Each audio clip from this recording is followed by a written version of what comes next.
Topic है bore का स्पेक्ट्रमी रेखाओं का उत्पत्ति का सिद्धांत कि स्पेक्ट्रमी रेखा जो उत्पन्न होती है बोर के सिद्धांत के द्वारा किस तरह से समझाई जा सकती है। तो यहाँ पर जो हमें समझना है, तो एक फॉर्मूला होता है E1 minus E2 is equal to HV, और ये जो है बोर का परमाणु मॉडल का ही जो है एक भाग है कि बोर परमाणु मॉडल के 5वें अभिगृत में कहा गया है कि दो कक्षाओं का अंतर जो है किसी भी परमाणु के नाभिक में जो दो कक्षाओं का अंतर जो हमेशा क्वांटम ऊर्जा के बराबर होते हैं, अर्थात फोटोन ऊर्जा के बराबर होती है, इसलिए E1 minus E2 equal to हो जाता है HV। अब जो यहाँ पर जो है E का फॉर्मूला यहाँ पे है, और ये जो है हमने कल पिछले वीडियो में साबित किया हुआ है, तो डिस्क्रिप्शन में आपको लिंक मिल जाएगा, तो आप इसको सीख सकते हैं हाइड्रोजन के लेवल पे जो है बोर का जो है ऊर्जा सिद्धांत। तो यहाँ पर जो अब E1 अगर रखना है तो E1 के लिए N1 हो जाए, E1 अगर रखेंगे तो N1 हो जाएगा, क्योंकि N1 कक्षा के लिए ऊर्जा E1 और N2 कक्षा के लिए ऊर्जा E2, और बाकी सब तो नियत अंक है, वो कभी बदलने वाला नहीं है। इसलिए इसका E1 का फॉर्मूला हो जाएगा -me e⁴ upon 8 epsilon not का स्क्वायर N1 का स्क्वायर H²। फिर जो यहाँ पर एक माइनस है और एक फार्मूला से माइनस है, तो दोनों माइनस जुट के ये हो जाएगा प्लस, और ये बन जाएगा फिर me⁴ अपॉन जो 8 एप्सिलॉन नॉट स्क्वायर N2 का whole square H² is equal to HV। अब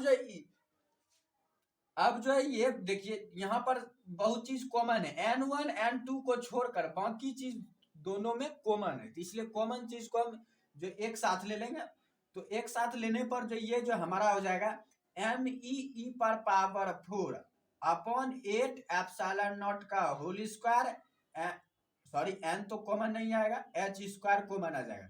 अब बाकी ये माइनस है तो ये हो जाएगा -1/N1 का होल स्क्वायर प्लस 1/N2 का whole square is equal to HV।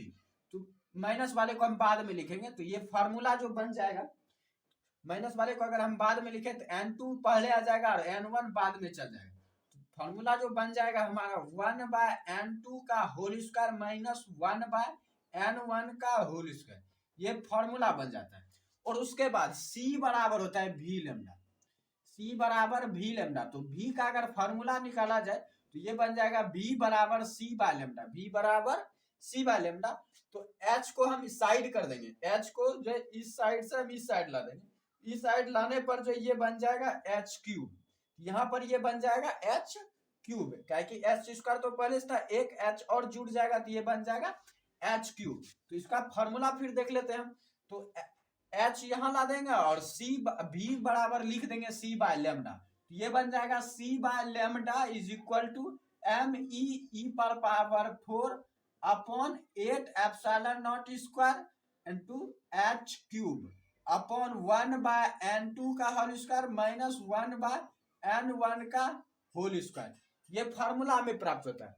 तो फिर हमें क्या करना है कि 1/λ जो वो फॉर्मूला आता है तरंग संख्या, 1/λ जो है इसका नाम है तरंग संख्या, और तरंग संख्या के आधार पर ही जो है स्पेक्ट्रमी रेखा की गणना की जाती है। अगर तरंग रेखा हमें प्राप्त न हो तो हम स्पेक्ट्रमी रेखा की गणना नहीं कर सकते, हम स्पेक्ट्रमी रेखा प्राप्त नहीं कर सकते कि वो लाइमैन श्रेणी की है कि बामर श्रेणी के पायस्चन श्रेणी के ब्रैकेट श्रेणी, ये हम पता नहीं कर सकते। तो जो स्पेक्ट्रमी रेखा जो उसको पता करने के लिए हमें पता होना चाहिए तरंग संख्या, तो हमें निकालना है तरंग संख्या, तो स्पेक्ट्रमी रेखा खुद ब खुद पता चल जाएगी।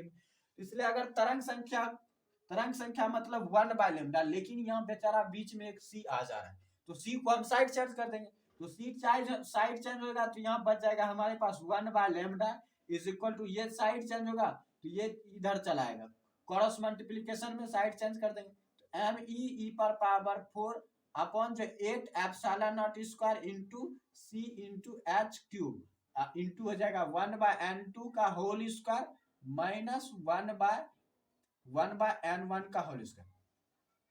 अब ये जो है इसको रीडर्स वर्ग सिद्धांत कहा जाता है, क्योंकि इसमें जो भी चीज है सब एक नियतांक है, और सबको गणना करने पर जो है ये प्राप्त होता है 1.097 इंटू 10⁷ पर मीटर हमें प्राप्त होता है। ये हमें प्राप्त होता है और इसको कहा जाता है रीडरबर्ग सिद्धांत। और रीडरबर्ग सिद्धांत को RH से सूचित किया जाता है। तो इसके जगह पर हम लिख सकते हैं 1/λ इंटू RH इंटू 1/n2 का होल स्क्वायर माइनस 1/n1 का होल स्क्वायर। ये फार्मूला हम लिख देंगे। तो यही जो है तरंग संख्या दर्शाता है और तरंग संख्या ही जो है दर्शाता है जो है स्पेक्ट्रमी रेखा को। तो अब इस फार्मूले के आधार पर हम समझ लेते हैं कि स्पेक्ट्रमी रेखा की हम गणना कैसे करेंगे।